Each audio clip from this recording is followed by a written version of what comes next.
আজি আমি বিশ্বনাথত এটা স্বয়ংক্ৰিয় পৰীক্ষা কেন্দ্ৰ বা অটোমেটেড টেষ্টিং ষ্টেচন এটাৰ শুভ উদ্বোধন কৰিছোঁ।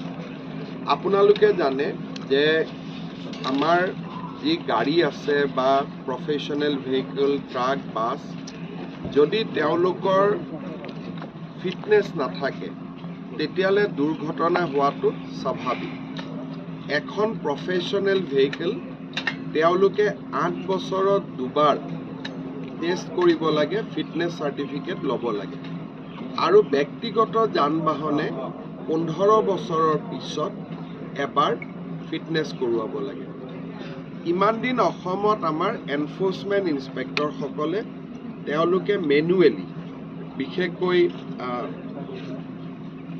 অকণমান যিটো নট বল্টটো ঠিক আছেনে নাই, ষ্টেৰিং ঠিক আছে নাই, ব্ৰেকডালে কাম কৰিছেনে নাই, এই এটা সামান্য পৰিদৰ্শন কৰিয়ে ফিটনেছ চাৰ্টিফিকেট দিছিলে। তাৰ ফলত ক'ৰবাত ভুল থাকি গৈছিল, ক'ৰবাত ভুল নাথাকিছিলে। আমি ৰাজ্যত দুৰ্ঘটনা ৰোধৰ বাবে লোৱা প্ৰচেষ্টাৰ অংগ হিচাপে বিশ্বনাথ চাৰিআলিত আজি আমি এটা অটোমেটিক টেষ্টিং চেণ্টাৰ আৰম্ভ কৰিছোঁ। এই বিশ্বনাথ চাৰিআলিৰ অটোমেটিক টেষ্টিং চেণ্টাৰৰ লগতে আমি যোৰহাট, ডিব্ৰুগড়, উত্তৰ শালমাৰা এই 3টা স্থানতো আমি একোটা টেষ্টিং চেণ্টাৰ কৰিম। গুৱাহাটীতো আমি এটা টেষ্টিং চেণ্টাৰ কৰিম, ISBTত কাম চলি আছে। ৰঙিয়া আৰু শিলচৰত এটা আমাৰ পুৰণা টেষ্টিং চেণ্টাৰ আছিলে। এই গোটেই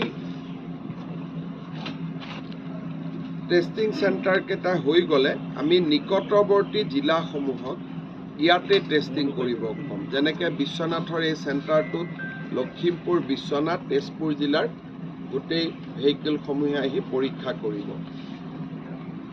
এই গোটেই ঘটনা বা গোটেই টেষ্টিং হোৱাৰ পিছত তেওঁলোকে আৰু দ্বিতীয় অফিচত যাব নালাগে। টেষ্টিং চাৰ্টিফিকেটখন বাহন পৰ্টেল বুলি আমাৰ এটা পৰ্টেল আছে, তাতে আপলোড কৰি দিয়া হ'ব। ৰাস্তাত এনফৰ্চমেণ্ট ইনস্পেক্টৰ বা আমাৰ MVI সকলে যদি চেক কৰিব খোজে, গাড়ীৰ নম্বৰটোলৈ পৰ্টেলত মাৰি দিলে ফিটনেছ চাৰ্টিফিকেটখন আহি যাব।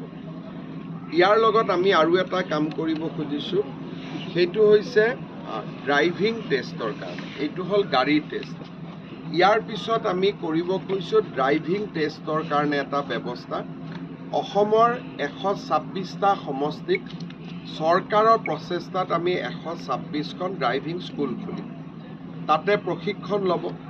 আৰু এনেকুৱাকৈ আমি ইনফেক্ট অহা কেইদিনমানত হাউলিত এটা আৰম্ভ কৰিম। আমি ট্ৰেক বনাইছোঁ, য'ত নেকি স্কুলৰ পৰা চাৰ্টিফিকেট লৈ আহিব, ট্ৰেকত তেওঁলোকে পৰীক্ষা দিব, আৰু ট্ৰেকত পাছ কৰাৰ লগে লগে যিজনে ট্ৰেকটো চলাব তেওঁ ড্ৰাইভিং লাইচেন্স দি দিব।